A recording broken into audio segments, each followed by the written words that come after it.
Just so you know, this show is about scary stuff. So don't say I didn't warn you guys. And remember, don't be scared.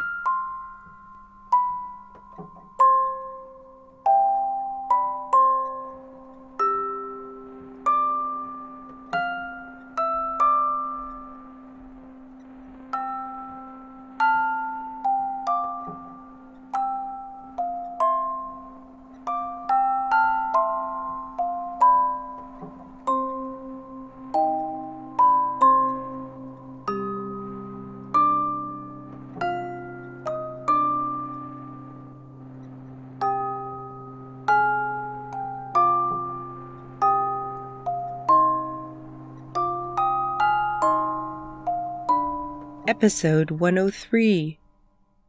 High Profile. War Baby here with another episode of Murderous Minors.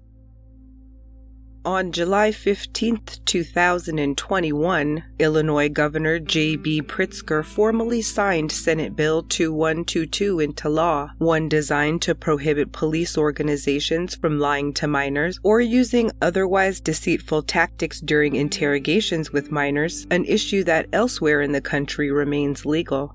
If you watch, read, or listen to true crime content, you've already been exposed to this. From the case of Brendan Dassey and Making a Murderer on Netflix, to our own episode about the Wat Pram Kunaram Buddhist temple murders, that historically, people have been led to confess to crimes they weren't involved in. This law looks to put an end to the deceptive practices some law enforcement use on juveniles to get them there, at least in the state of Illinois.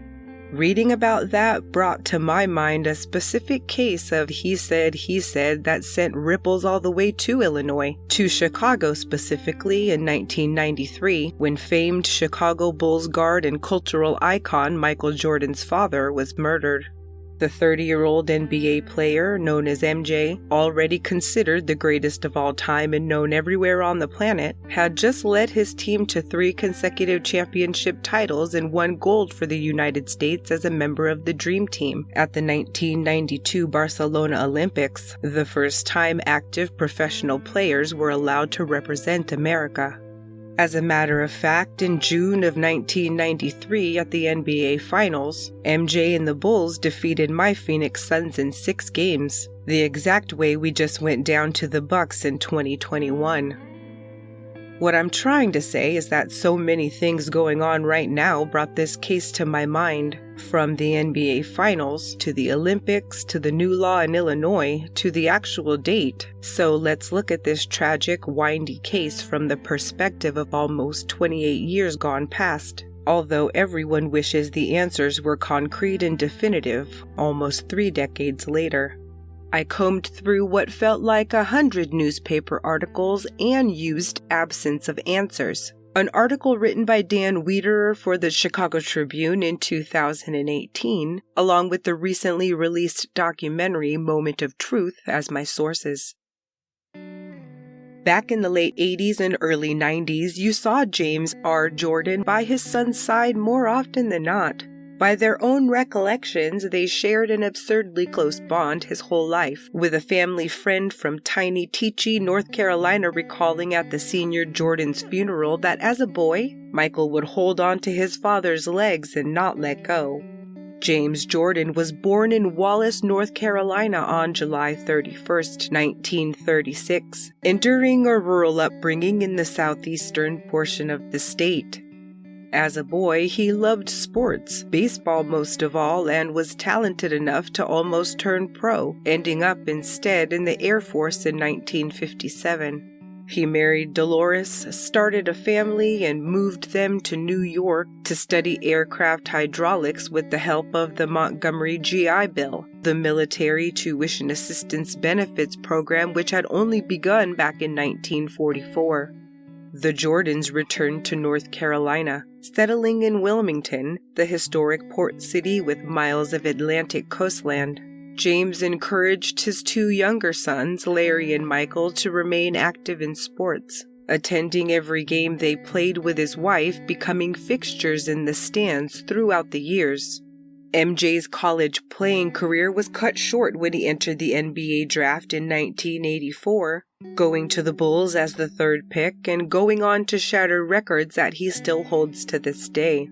All the while, James was by his son's side, telling the media in one of his many sound bites through the years that he just felt lucky to experience this, to be a part of his son's impact on the game and the world.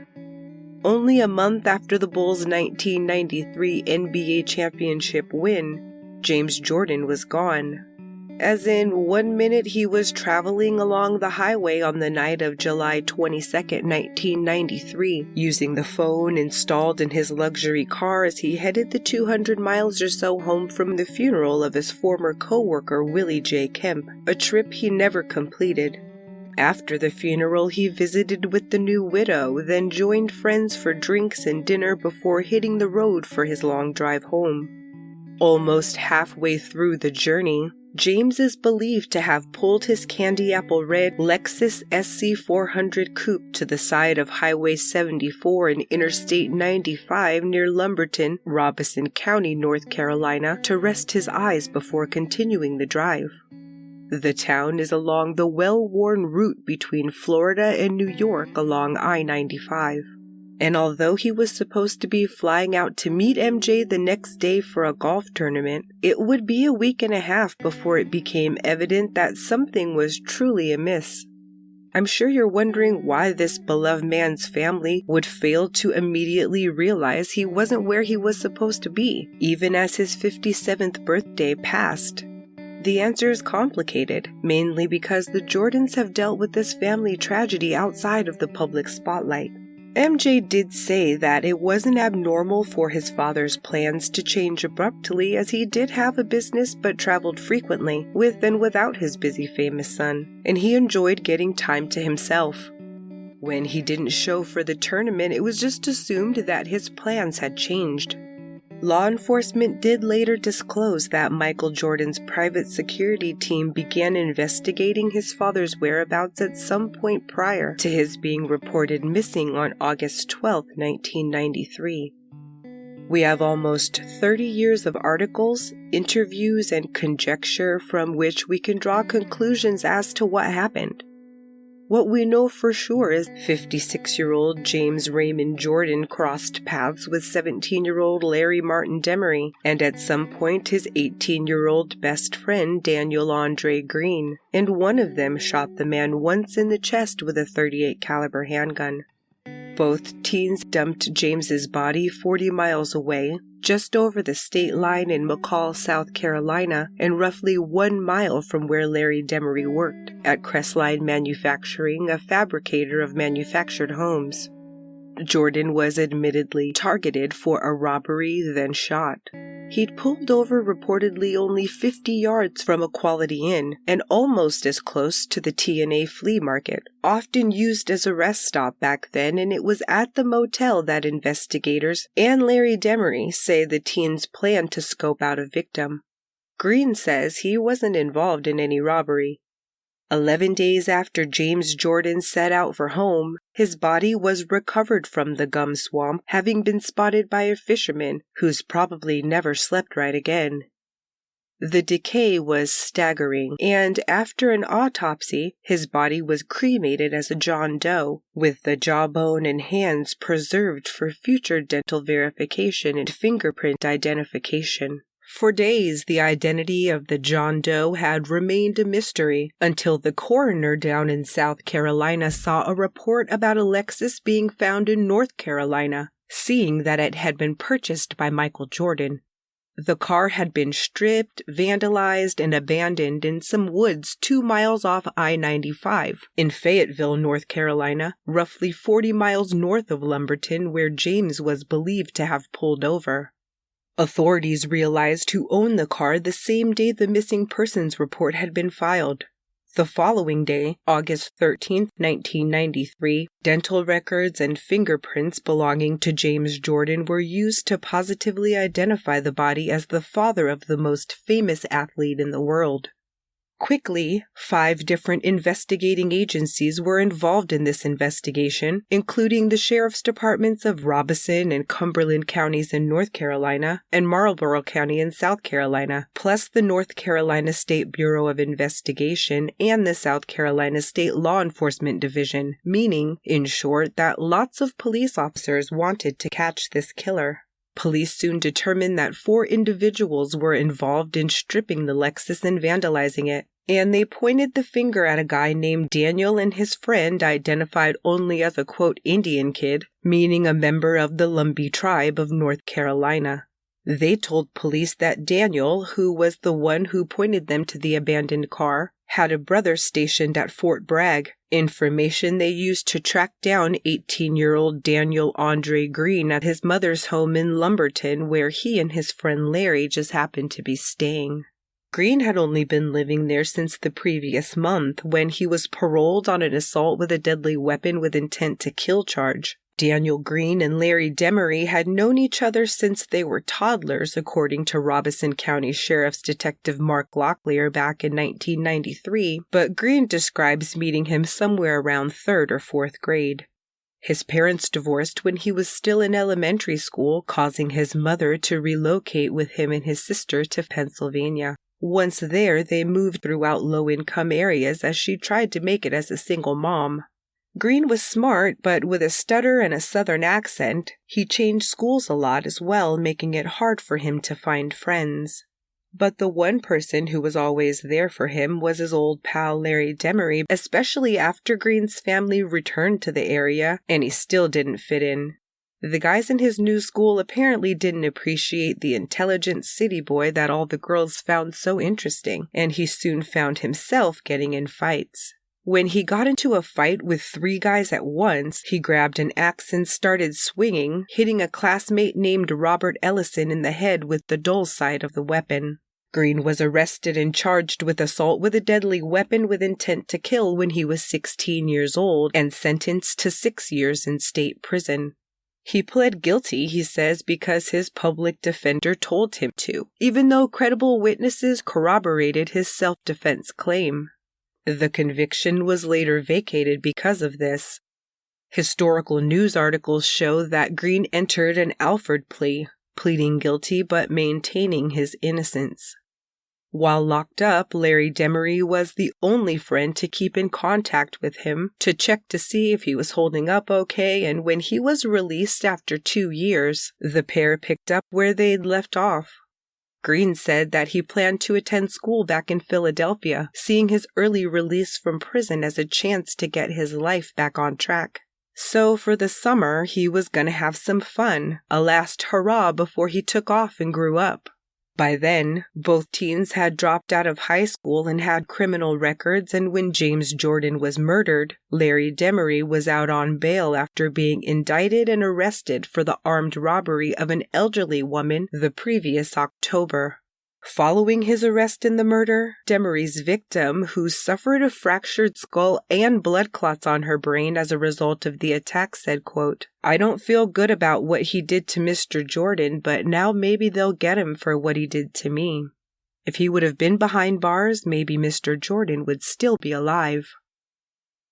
Several conspiracy theories surrounding the mystery began to spring up, including one attempting to connect the death to his famous son's gambling habit. But once the car was found and police were led to Green and Demery, law enforcement was adamant that he was just in the wrong place at the wrong time. Police still had the car phone with its records, which led them right back to Green and Demery. Following a period of hours of non-usage, the pair made their first call just after 7 a.m. to an adult chat line.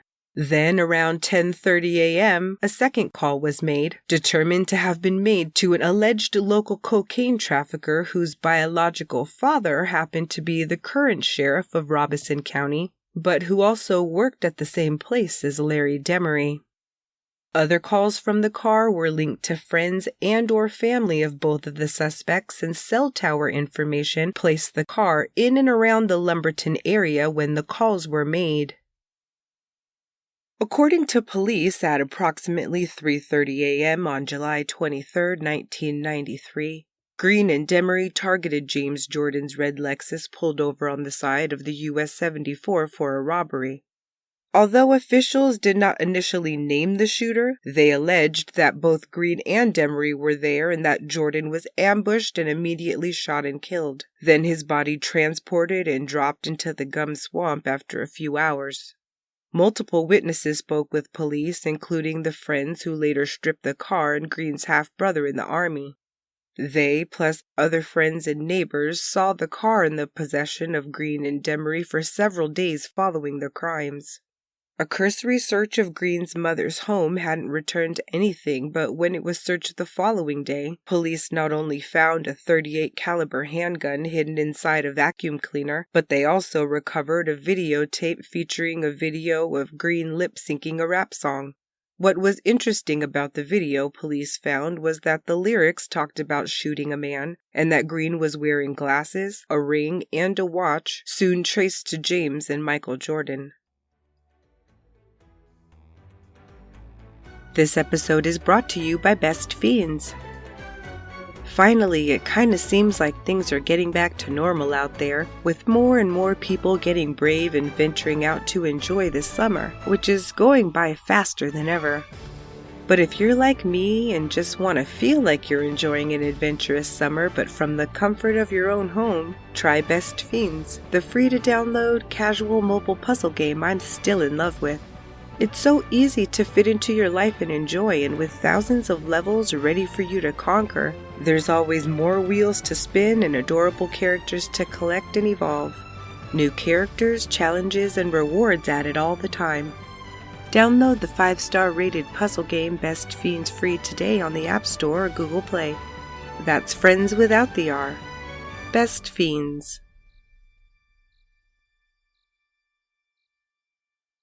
Daniel Green was brought in first based on info received from his half-brother and basically just gave police the runaround, making up some story about a stranger giving him $50 to dispose of the Lexus.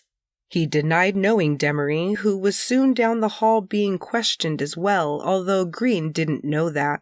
Demery was out on bond and had an outstanding warrant for not showing up to court on that assault charge, so he was arrested before being brought in for questioning. Green was questioned without being Mirandized or taken into custody and did not have a lawyer present. Both denied any involvement in the murder at first, but as the hours-long interrogations rolled along, the detective eventually told each that the other had flipped and said that the other had pulled the trigger, trying to get one of them scared enough to take the bait. When Green heard this and was presented with a statement to sign, he wouldn't do it, saying later that he figured they both wouldn't and they'd have to be let go. But when Demery, who had outstanding assault charges, was offered the same, he gave police a story that put the gun in Green's hands. As time progressed, Demery would tell similar stories, but one small detail repeatedly changed: where exactly he was when the gun was fired. According to the Chicago Tribune, transcripts of what was said in Demery's interrogation by the detective read, quote, "You're here because you're under arrest, okay? Now, exactly what we're going to charge you with is going to be determined by whose story is most believable, yours or his. Right now, his is, and his makes you the shooter." While another officer added, quote, "First-degree murder, capital. That's the needle up your ass, son, and you don't wake up from it." In early iterations of the story, Demery placed himself anywhere else besides right next to his best friend, the supposed shooter. But by the time he took the stand in Green's murder trial nearly 3 years later, he placed himself right alongside the alleged gunman as the ambush took place. His written confession states that he drove away from the scene before Green even went up to the rolled-down passenger side window of the Lexus, saying he went back to Green's mother's house, left his car and took off on foot, with Green picking him up in the Lexus after Jordan had been shot and moved to the passenger seat. When Demery spoke with investigators after pleading guilty, he said that when Green pulled the trigger, he was sprinting back toward his own car. Green's eventual official story, which he's repeated in many interviews with various local news outlets following his arrest and up until 2018, was this. He had been at a barbecue at his godmother's house and had stayed there with a girlfriend as well as several other individuals who corroborated that he didn't leave the home until 4:30 a.m. on July 23rd, past the time the coroner determined that the victim had been killed. According to Daniel Green, Larry Demery left the get-together around 1:30 a.m. Green's story was that Demery had begun trafficking drugs while Green was locked up, and on that night, he wanted his friend to go with him to transport cocaine to New York. Green says he refused so he could stay with his girl and watch TV in the den, so Demery left solo, only to return around 4:30 a.m., upset, scared, and begging for help from his friend. He says that Demery told him he had gotten into an altercation with someone and that he'd shot the man. Green admits to going with Demery, riding in the Lexus, helping him dispose of James Jordan's body and of being in possession of the man's belongings, but remained adamant that the murder had already taken place when he got involved. He said he thought it was a drug dealer's car and that the watch and rings were some kind of replica jewelry bought by a rabid sports fan. On August 15, 1993, Daniel Green and Larry Demery were arrested and charged with first-degree murder plus robbery charges. And on that same day, 25 days after he'd seen his co-worker laid to rest in Burgon, North Carolina, 56-year-old James Raymond Jordan's ashes were buried 20 miles away in Teachee at the Rockfish African Methodist Episcopal Church next to his mother and father. The friends were indicted on first-degree murder charges on September 7, 1993, and the following month, the district attorney announced he would be seeking the death penalty. Although Larry Demery hoped that testifying against Green might shed a more favorable light on him at sentencing, he was still eligible for the death penalty as well. Green and Demery languished in the Robeson County Detention Center for more than 2 years, going for more than a year without being arraigned, and in April 1995, the month before his trial was to begin, Demery pleaded guilty in exchange for his future testimony. Green countered this news by calling a newspaper, the Fayetteville Observer-Times, and telling them that if Demery passed a polygraph test that proved he wasn't lying, then Green would also plead guilty to the murder. As 1996 dawned, Daniel Andre Green's murder trial finally began, and at the end of January, Larry Demery took the stand. He described scoping out the area around the Quality Inn near the intersection of Highway 74 and I-95 with Green, looking for someone to rob when they spotted Jordan's Lexus pulled over.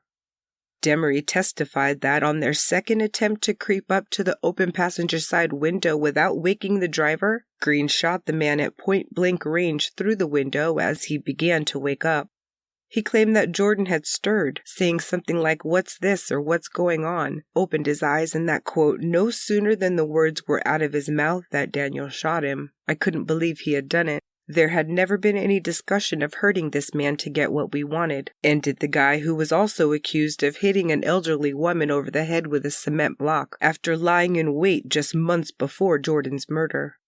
Despite the eventual claim that he was shot at point-blank range inside the car, law enforcement told the press as soon as the car had been processed that no blood was found in the vehicle. Demery described Green driving them around with Jordan's body in the passenger seat and Demery in the back for a while before pulling into a cornfield to look through the man's belongings, realizing then exactly who they had killed. Then, Demery said, Green took the glasses, all-star ring, and NBA championship watch, plus a second ring, knowing full well they were authentic. Green didn't take the stand in his own defense. However, several others from the cookout did give alibi testimony, but in the end, the Larry Demery version of events rang true enough to secure a guilty verdict. Neither of them received the death penalty, getting life with parole instead, plus decades each for their various other charges from before the Jordan murder. In the state's closing, prosecutor Johnson Britt said, quote, "What the evidence shows is Daniel Andre Green is a cold-blooded killer." Also in closing, Britt directly referenced the fact that the defendant hadn't taken the stand, which he admits was a huge no-no. Immediately, the defense had objected and moved for a mistrial. The judge sent the jury out, then asked Daniel what he thought. What Daniel thought is that Britt was trying to throw the trial because he was losing. What he didn't know then is that if that were found to be true, Green couldn't be retried again. He made the uneducated decision to carry on with the trial, so that's what the judge did. In Moment of Truth, Britt says that his mistake could have derailed the whole case, but that it's Daniel Green's fault that didn't happen. And the bullet that killed James Jordan wasn't able to be conclusively linked to the gun per testimony at Green's 1996 trial, though at closing, Britt stated unequivocally that they had the murder weapon in this case. In 2008, Demery was resentenced to only life with parole, with his additional 40-year sentence dropped. He went up for parole in 2013, 2016, and in 2019, with the final decision being announced in August 2020 that his future release date had been approved for August 6, 2023. However, in June, the North Carolina Post-Release Supervision and Parole Commission amended that date to August 6, 2024. The additional time will allow Demery to complete his pre-release program commitments. Daniel Green received life with parole plus 10 years to be served consecutively in March 1996 and has maintained that he was not the shooter since his first interview. His current attorney, Christine Muma, took Green on as a client after seeing the inconsistent blood evidence testified to at his trial by a State Bureau of Investigation witness. Muma is the executive director of the North Carolina Center on Actual Innocence and features prominently in the Moment of Truth documentary released on April 2, 2021, as the series is about Green trying to win a new trial. The defense is contending that several issues exist with the prosecution of this case, including the phone call from Jordan's Alexis to the purported drug trafficking son of the county sheriff.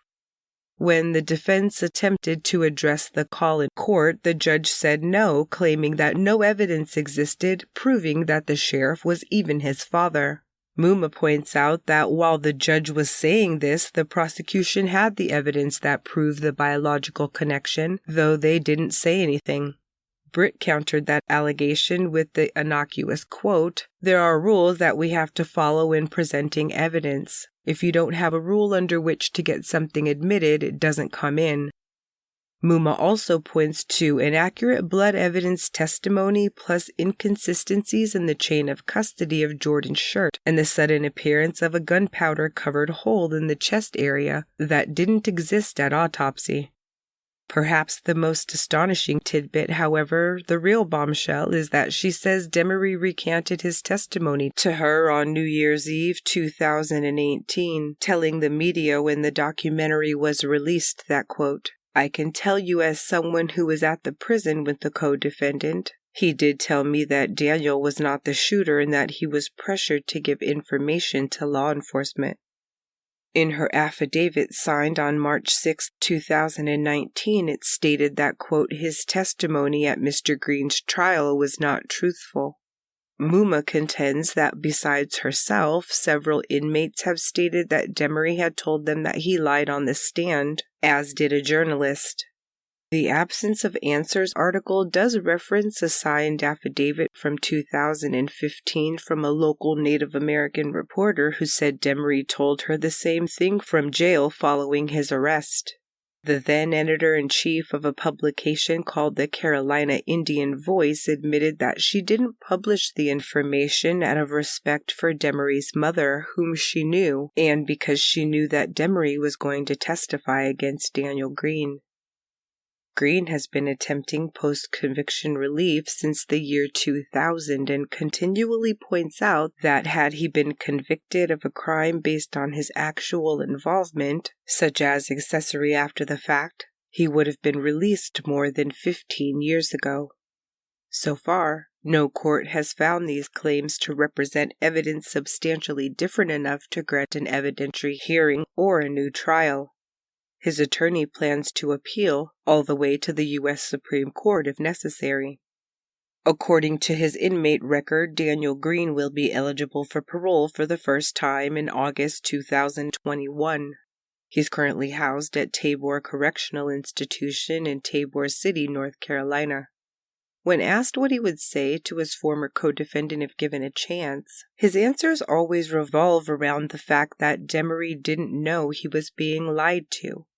It'll be interesting to see if Demery has more to say once he's paroled, especially because Muma's affidavit states that he told her he would testify to his revised story if granted immunity from further prosecution. The Jordan family has always remained stoically tight-lipped in regards to the murder of their patriarch. MJ has spoken about the impact the loss has had on him only a handful of times, and the Jordans all realized that when it came to Green and Demery, it was best that they distanced themselves from the proceedings for fear of celebrity interference in justice. They've always chosen to grieve in private. Following Demery's guilty plea in 1995, Michael Jordan told ESPN, quote, "You believe an eye for an eye until you're put in that situation, and it really doesn't mean much. If they kill those guys, it doesn't mean much to me because my father is gone. It won't have any effect in terms of the way I live my life from now on."